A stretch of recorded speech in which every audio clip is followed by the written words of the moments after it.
What's going on, guys? Welcome to episode 97 here on the Proven Knowledge Podcast. This is the Creator Series. Today I welcomed a New York R&B singer. His name is iBeenThePenn. I've actually known him for around 3 years now. I believe the top of 2019 is when we got in contact. He was in a duo called WriteTime, and I had sent them a lot of beats. I don't think any of those songs ever dropped. We never got to connect, but me and Penn have been in contact ever since. And last summer, we actually got in touch again about him working on his debut album that's going to be called Unorthodox. And the first single called Have Mercy is out now, which I happen to produce, which I'm very grateful to be a part of. And I'm looking forward to being a part of his album and everything. And today we kind of just went in on, his background, growing up in a church household, his dad being a huge influence for him, teaching him how to sing. And obviously he gives a lot of credit to his vocal coach as well, who gave him a lot of confidence in learning how to just be himself as a singer, learning how to be vulnerable in his songwriting, putting things out there for people that might not always be so comfortable to say, but they need to be heard by certain people that are going through the same thing. And that's what being an artist to me is all about, is just being able to put yourself out there and your stories to be able to help somebody else going through the same thing that you are. And I think that he has that whole thing on lock. He really cares about his music, and he cares about his message, and he cares about just helping people in general. And I'm grateful to be a collaborator of his and know him now for the last few years, and I think he's just going to continue to grow and become a really great artist over time, even more so than he is now. So I really hope you guys enjoy this one, and without further ado, let's get into it. All right, welcome everyone to episode 97 here on the Proven Knowledge Podcast. This is the Creator Series. Today I have a good friend of mine, a New York R&B singer. He goes by iBeenThePenn. How are you, man? I'm good. Thank you for having me, man. Thank you for having me all the way from New York. Yes. 100%, man. And like I said, even before we started recording, we've known each other now for like 3 years or so, and we're finally getting the opportunity to work on music and stuff, and we're going to get into all that. But first of all, we start every episode off just having the guests give a little bit of background. How did you get into music? How long have you been doing it? Pretty much basic information for those that might not be aware of you and what you do. Well, how I got into music, I come from a very musical family. My father was a singer. He was the minister of music before he became the pastor of his own church. So music has definitely been something that's definitely been ingrained in me. Mm-hmm. He's definitely taught me most of what I know, definitely run placements, harmonies, things that I've taken notes of and implemented into my music, tone, how to approach a record, writing-wise and singing-wise. All of the things that you would need as a singer, he's taught me. And when he was done teaching me, he then passed the baton over to my vocal coach now, who I call her my mother, and that's only because she's been teaching me for so long. Mm-hmm. Now she's been teaching me since I was 12. A wonderful woman by the name of epsiode. She's definitely done a lot of work in the industry behind the scenes. So I'm honored to have her be a part of my team, be a part of nurturing my voice and making sure that I'm taking care of my voice and things of that mm-hmm. nature. So that's, both of them have definitely brought me to the point that I am now, and the voice that you hear on the records are definitely a combination of both of their teachings, as well as, me picking up things from the artists who have inspired me in the industry. Mm-hmm. I've been doing this professionally since about 2014. That's when I released my first single, my first offering to the industry, if you will. And it's been just a learning journey since then. So we've just been going since 2014. Now we're here, 2022, and it's definitely been a lot of ups, a lot of downs. Mm-hmm. So I'm grateful for everything. Yeah, man, that's super amazing. It's a long journey too, and like I feel like this is still only really the beginning, because you never know where it could go from here. You know what I mean? And I feel like you're at a spot now where you're gaining a lot more confidence and everything, and putting yourself out there and your music and everything. And I'm looking forward to seeing where this goes, because especially now with like the new solo material, like it's just been incredible to see what you're doing. So I'm curious, like around the beginning time, like let's say around 2014, like how do you think you've come as far as like your confidence overall as a singer? Like, do you feel much more better when you go in the booth to record, when you songwrite, when you perform? Like, is it all just evolved and kind of elevated since then, or like how has that journey been? Just kind of gaining your own traction as an artist and being yourself. I definitely feel like I've done a complete 360 Mm-hmm. where I was, and I think about that often. Definitely where I am in the space now of creating an album. When I was, when I came in 2014, I was doing the singles and I was um, crafting an EP. And at that time, I just felt like I was doing it because I had the talent. Um, I didn't really feel connected to the music that I was creating. Mm-hmm. Um, but it definitely has done a complete 360. Now, when I go in the booth, there's not as much nerves. And I feel like that comes with knowing your voice. I feel like that makes the difference between a good singer and a great singer. A good singer to me is someone who knows that they can sing and they just sing, but there's no real purpose behind it. A Mm-hmm. great singer to me is someone who takes the time to nurture their instrument, to really know their instrument inside and out. And Mm-hmm. now, where I am today in 2022, performing, creating an album, I can definitely see the 360 because, and I feel the 360 too because now I know my voice. Yeah. So now I know what works for me, what doesn't work for me. Now I know which type of instrumentals that are going to, go crazy for me versus the ones that are going to be a little bit more difficult because it may be something that's outside of my comfort zone. Yeah.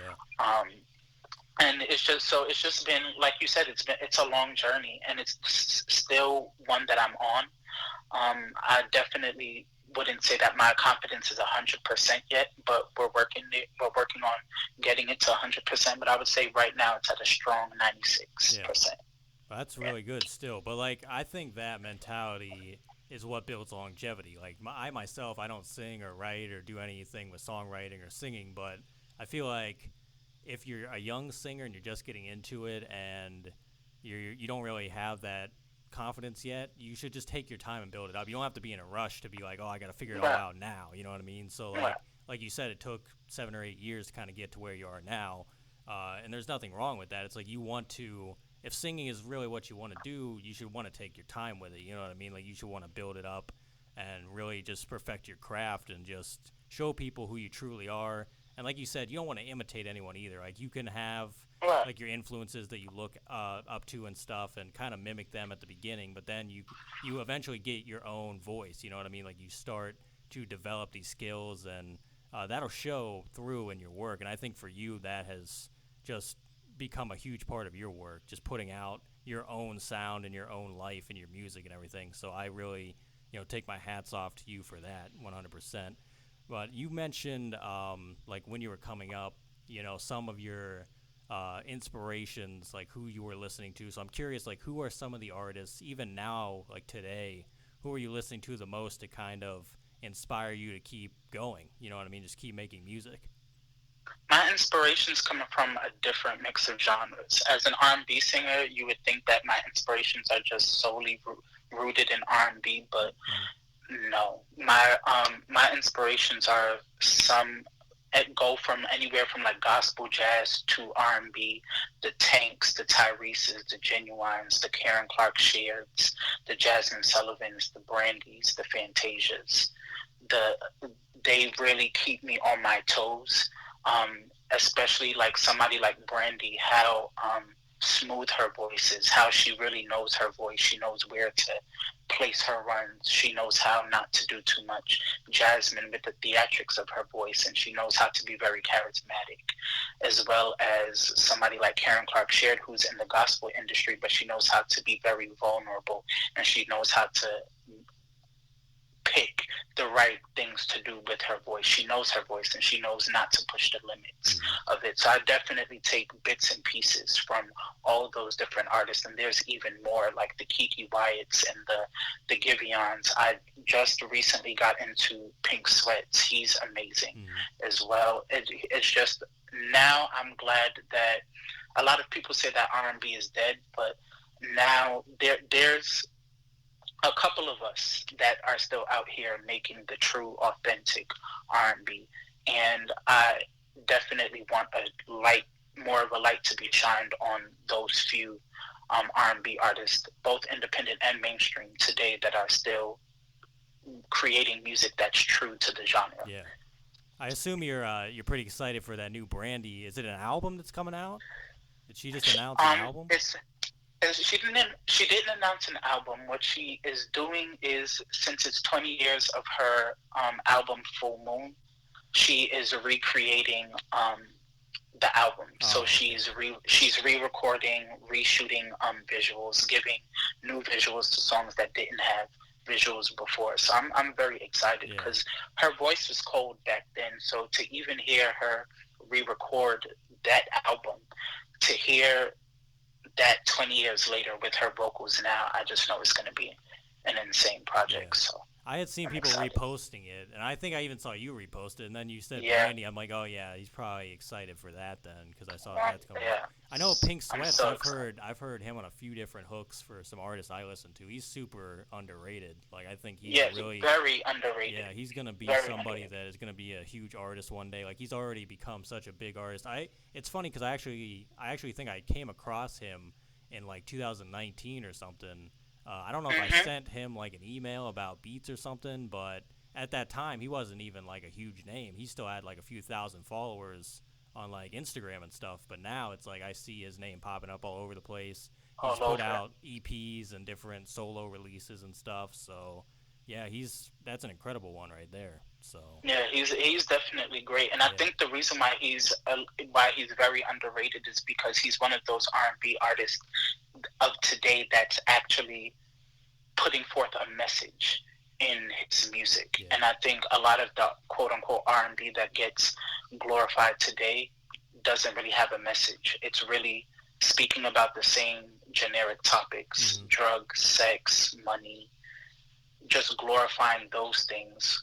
And it's not, to me, that's not true authentic R&B. Yeah. Um, that I feel like R&B is, it's about heartbreak as well, but it's more so about love. It's more so about the substance. That's why people listen to R&B, because you were, at least back in the day, you could rest assured knowing that whoever this R&B artist was, they related to the music that they were able to put out, Mm-hmm. even if it wasn't written by them. Yeah. And I feel like Fantasia, somebody like Fantasia, is a perfect example of that. The iconic records that she has, such as like Free Yourself, I believe were records that she didn't write. Free Yourself was written by Missy, but everybody can relate to that record. Even Fantasia herself can relate to that record because she's been through those things. And I Yeah. don't feel like we hear a lot of that now in R&B. Yeah. Everything is sounding the same. Everything is trap infused. Everything is, like, I feel like the lines between R&B and hip hop are blurred at the moment, and it's kind of discouraging when you see it.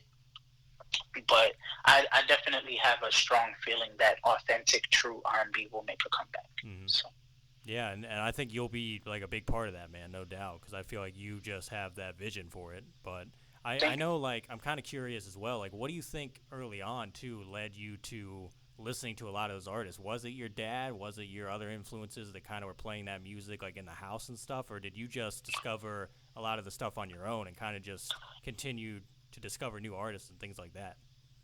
I've discovered most of them on my own because growing up in the household that I grew up in, with my dad being in the church, with my family being in the church, we weren't really allowed to listen to a lot of secular music. Mm-hmm. So a lot of the secular music I used to like sneak and listen to. So when I would go to school, or like when I would go to school, instead of going out to recess, most times I would be in like the computer lab on YouTube, like searching up different artists and listening and just taking notes. Like that would be my time to really hone in on the secular music, Mm-hmm. because I didn't get the opportunity to do that when I was at home. Yeah. But when I was at home, that's where a lot of my gospel influences come from, because when I was at home, rest assured, my dad was definitely playing the Winans, the Clark sisters, um, Kiera Shared. Like these were people that he was playing in the house. So those gospel influences, the things that I would hear in the R&B, I would hear it in gospel, and that's what made me intrigued. So I'm glad that I have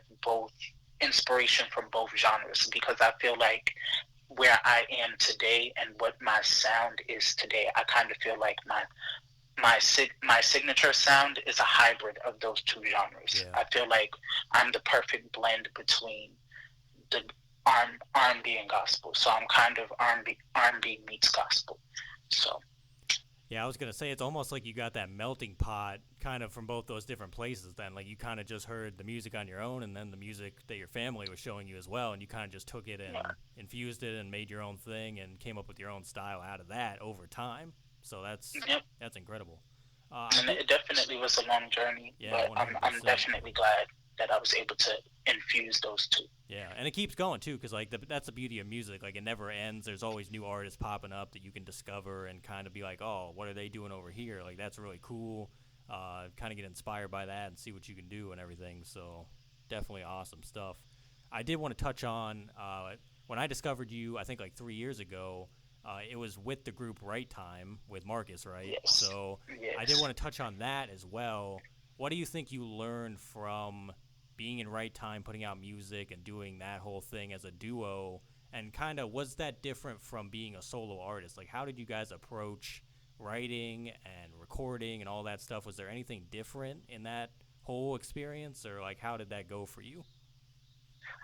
The right time definitely taught me a lot, and I'm grateful for right time. Mm-hmm. I'm glad that I got to do it with my brother Marquise. He definitely teaches me a lot on the daily. Mm-hmm. So right time was a great experience. I think what I learned the most was the importance of a team and the importance of teamwork. I learned how to be a great coworker because before right time, I was very adamant on doing things myself, Mm-hmm. and I still am that way.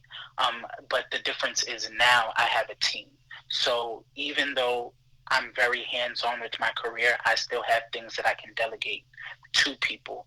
Um, I still have things that I can delegate to people, and I can still oversee them and still be very hands on. And I Mm-hmm. think that's what Right Time taught me. The writing process was very seamless for us. And I think that because we were so close already, we met in college, I want to say around 2013, 2014. And when I had started on my solo journey at first coming in, he was very instrumental in that process. The first EP that I put out, he did the backing vocals on all the records, and he even helped write some of the records as well. So he's definitely been very instrumental in my solo career, which is why it made sense when we transitioned to Right Time. When we brought that idea to each other, it made perfect sense because we already had that musical chemistry. Mm-hmm. So it made the process very easy. It made me more comfortable and more confident because I had someone to experience those ups and those downs with. So when we had our ups and when we were on our highs, it was great to have somebody to experience that with. And when we, had our downs and things weren't looking too great, it also still great to have somebody to experience that with Mm-hmm. because you appreciate those things even more. And even now that I'm a solo artist and we're not Right Time anymore, he's still very supportive of me, and he's working on some new material, and I'm very excited for him and everything that he has going on. And who knows? Maybe Right Time will spin the block again, Mm-hmm. and the door is always open for that. But for right now, we are pursuing our solo endeavors, which I also think is very important, especially if we do plan on doing um, any Right Time work in the future. I definitely feel like it's important for us to both have had established ourselves, Yeah. so solo wise, so that we can learn individually and then bring that to the group and implement that and how we work now. So Yeah. I feel like that goes back to like what you were saying before we started the episode about timing, because that's almost like yeah, a timing thing. It's like you guys met each other and then you did Right Time and everything. Now you're doing your own thing again. And if the timing comes for you to do it again, then it is what it is. If it doesn't, right, it is what it is. You know what I mean? right, You got to give yourself room to grow and go your own route right, sometimes and just do your own thing. And I did see him. like post something about being in the studio. So yeah, I'm Yeah, also he's excited to see definitely. like what he does and I'm everything. excited. Yeah, He's also, I would say, definitely one of my inspirations as well. Just yeah, seeing how his mind works and seeing how he creates records and comes up with records. I would definitely say that my pen is definitely inspired by him and seeing how he works, yeah, because it used to take me a long time to come up with. It used to take me a long time to write a record. But that's another thing that I appreciated with Right Time. Right Time kept me on my toes as far as my pen. So now, whereas it used to take me like 2 to 3 hours to create a record, I can write a record now in like 45 minutes to an hour, mm, and just take the rest of that time to figure out my backing vocals, my harmonies, things of that nature. And so I'm definitely grateful for him and all that he taught me. And what I loved the most about that situation is that we taught each other. It wasn't a one-sided situation. We learned from each other. We grew with each other. And now, we grew in two different directions. mm, But that's not to say that there's beef or whatever. That's forever my brother. I'm forever his brother, and we're definitely going to support each other in all that we do. So yeah. That's great to see, man, and I hope you guys continue to do your thing and everything. And I'm just glad that you guys got to have that experience, both of you, because I think it made you both better as artists. You know what I mean, and just where you are now and everything. So you for sure. mentioned your team as well that you have now and everything, and obviously, you're doing these vlogs on YouTube for the new album and everything. So like, how has your team been a big part of putting together this rollout that you've been doing, especially on social media and everything, and just kind of giving your fans a look inside of the process? Like how has that been finally getting to, show that to people?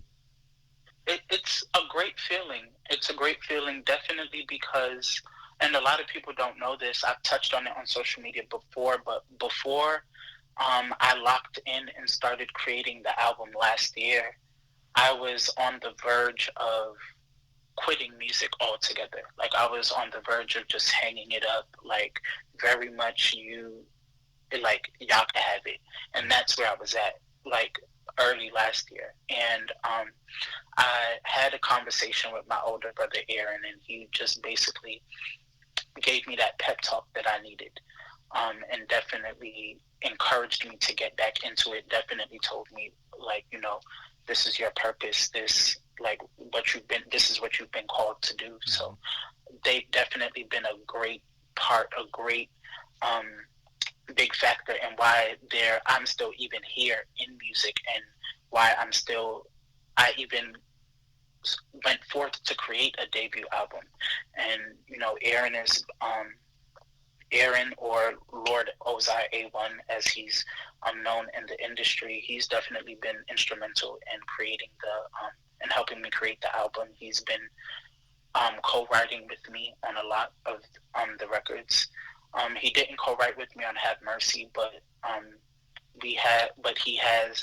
We have a couple records, and I can't wait for people to hear that, mm, because he did a great job of taking my thoughts and those vulnerable conversations that he and I have, and he did a great job of turning them into art.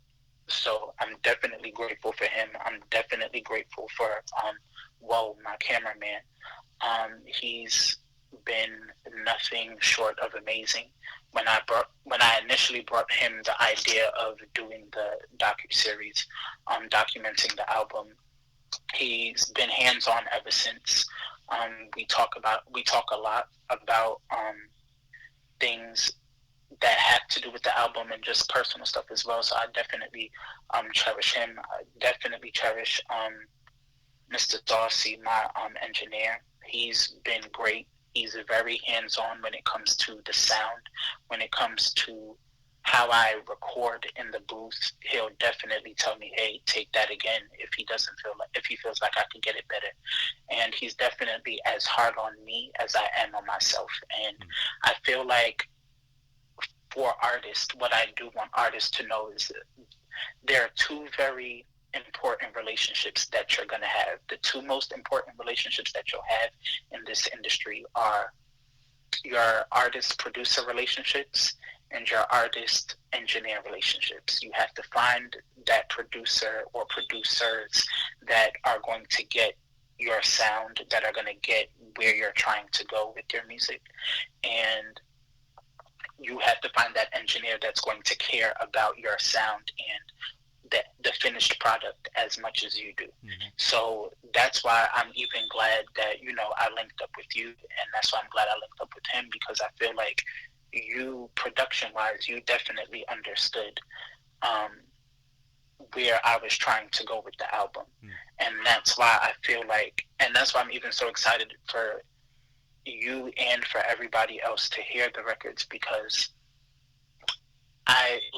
there's a vision and there's a story that's being told with the album, and I can't wait for people to hear that and digest that. So that's great though, man, because you don't honestly think about your support system that you have sometimes, especially at your low points. You're you kind of feel like you're all alone and no one really kind of understands what you're going through. But then if you do just open up to certain people, you could get some real gems that'll just totally change your whole outlook. You know what I mean?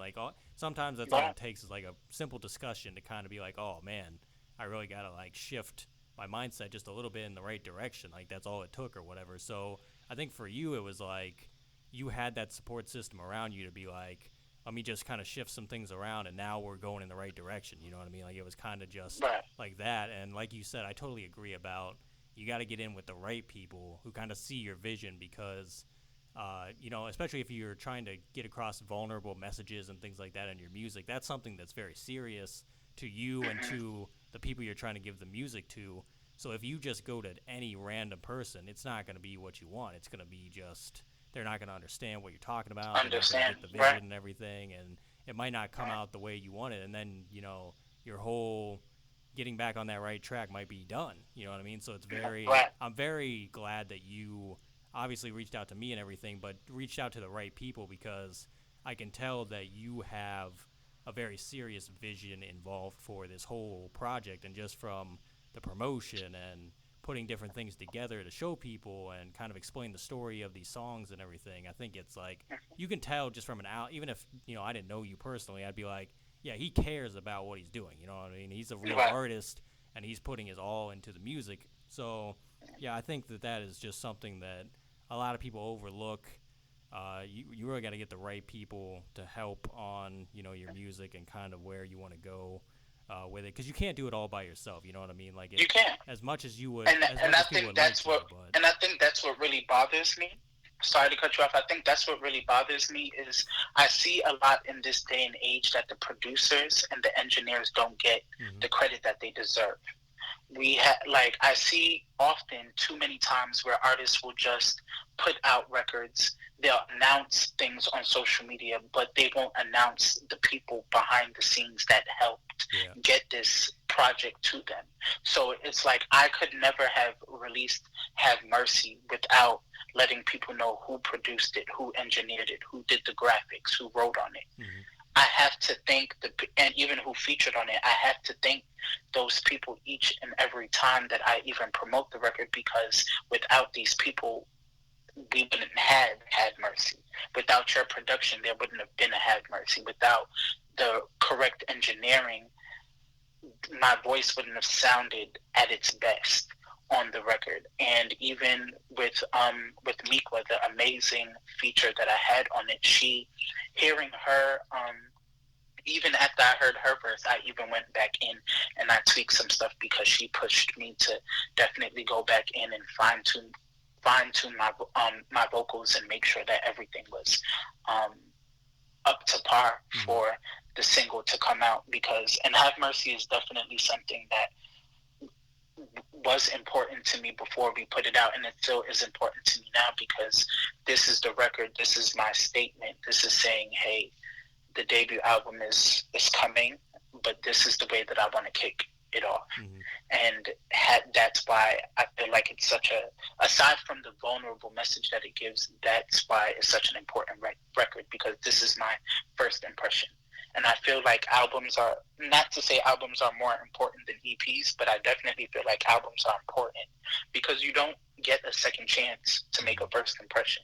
And your debut album is your first impression. Yeah, People 100%. listen to your EPs, people listen to your singles, but people really judge you as an artist based off of that first full body of work. Yeah, and that's like the full story. You know what I mean? Like the singles is a Right. small piece, the EP might be a little chapter, but the album is like the full story. So yeah, Yeah. you definitely have to really take your time on it, and I think the fact that you're doing that is it's gonna pay off. Like I feel Yeah. like when it finally all comes to fruition, people are gonna get it. Like they're gonna understand, and I think they're gonna like it a lot. They're gonna like the music a lot. So For it's sure. gonna be great. So last few questions here. These are pretty much general ones that I ask to every guest. So the first one is if you have ever thought about your lasting impact, could be in music or life, what do you think your lasting impact would be on either someone that listens to your music or meets you or whatever? Like, what do you want them to leave with at the end of the day when they interact with you? I want them to know that persistence is key. I want them to know that no matter what you've been through, good or bad, positive, negative, whatever whatever cards life has dealt you, you can overcome that and you can do anything that you put your mind to, as cliche as that sounds, because I feel like that is something that I'm a living, walking testament of. And, I've been through my fair share of,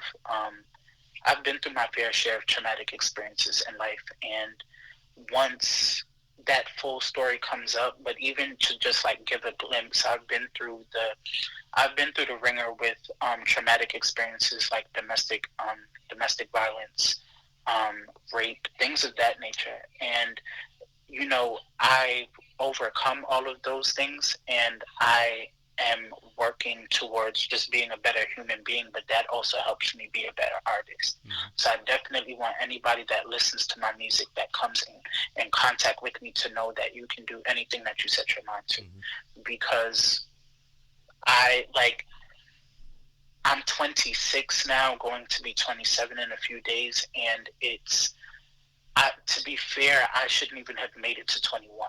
To be honest, if I'm just being all the way honest, I shouldn't have made it past 21, but I did, and I'm here, and I'm still doing what it is that I love to do because it's therapeutic, because I was called to do it, because this is my purpose. Mm-hmm.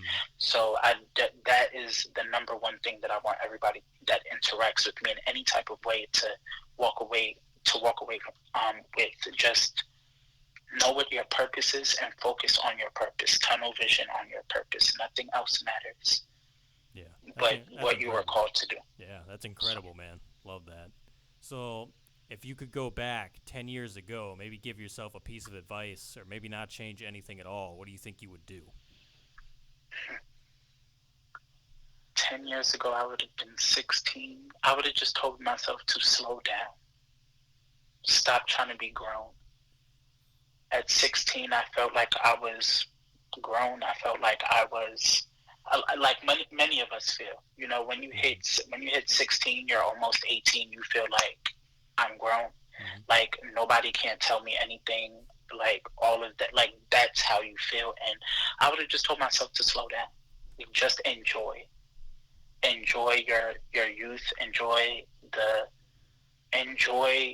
how innocent you are right now, Mm-hmm. because there's going to come a point in time where you're going to have to grow up, and life is not going to be so sweet anymore. Not that it was all the way sweet at 16, but I would definitely tell that to myself 10 years ago. Just slow down and Mm-hmm. enjoy the ride. That's it. So, if we flip it then and we say 10 years from now, where do you think you envision yourself in your life and your career? Life, I hope to be somebody's father in 10 Mm-hmm. years. Um, I hope to be somebody's father in 10 years. I hope for my marriage to flourish and to I hope for me to have a great spouse, a great children, and in my career, definitely a couple albums in, of course, being recognized on a much larger level, touching people. And that's another thing too. I don't have any aspirations to be famous, so I can't say that in 10 years I want to be famous. I just want to be able to provide for my family with what I love to do and to touch people while doing it. And because I know that the story that I'm telling through my music, I know that it's a very relatable story, and a lot of people have been through it, and a lot of people are suffering in silence with the same story. So I just want to, in 10 years, I just want to solidify myself as a voice for those people and just continue to make great music. Yeah, that sounds like the ultimate goal to me, fame or not, man. Like, the fame comes and goes, but, like, that lasts. You know what I mean? So that's great, man. Love that. So do you have any final words of wisdom today for the listeners? For the listeners, just keep doing whatever you're doing. Whether you work a regular 9 to 5, whether you're an artist or a creative in whatever field or whatever branch of art that you're trying to pursue, keep doing what you're doing. You're going to have some ups, you're going to have some downs, you're going to hear a lot of no's, and at times it's going to be very discouraging, but just keep going. And, take it from me, somebody who's been through the ringer. You can do it. If I can do it, anybody could do it. And, yes, definitely Have Mercy is available on all digital streaming platforms everywhere. Tune in. There's a lot more where that came from. More episodes of the docuseries are coming. We have a lot of visual content that we are behind the scenes working on, more new music that we are behind the scenes working on. So I would say focus on Have Mercy right now, but new single coming very, very soon. Can't wait for it, my friend. I really appreciate your time today. Like I said, thank you for, even working with me, having me be a part of the single and the album and everything. And it's great to finally connect on music. It was great to get to know more about you on the podcast today. And obviously, we'll do a part 2 eventually, probably after this album. We'll probably have to break the whole thing down, Yeah, we'll definitely have to do another episode after the album drops. But I definitely thank you for having me. Thank you for giving me the opportunity. Thank you for blessing this project with your genius and with your creativity. And, this is definitely this is the first album, but this is definitely not the last. And it definitely won't be the last time that you and I will work together. So I'm definitely looking forward to the magic that we are going to create moving forward. So thanks, everyone, for listening today. That was episode 97. We'll be back this time next week. As always, hit the support button on your podcast streaming platform if you'd like to send any funds. And feel free to leave us that 5-star rating if you enjoyed today's episode. We're only a few weeks away from the 100th episode. I'm actually currently planning the giveaway. It's going to be kind of a simple one this time, but I do have another summer giveaway that I'll be announcing very soon as well. A lot of exciting things for the podcast are coming, but it's going to all start with that 100th episode. Trying to get the guest. We're on the verge of getting the guest, but we'll see what happens. But until next week, we will see you then, and thanks for listening as always.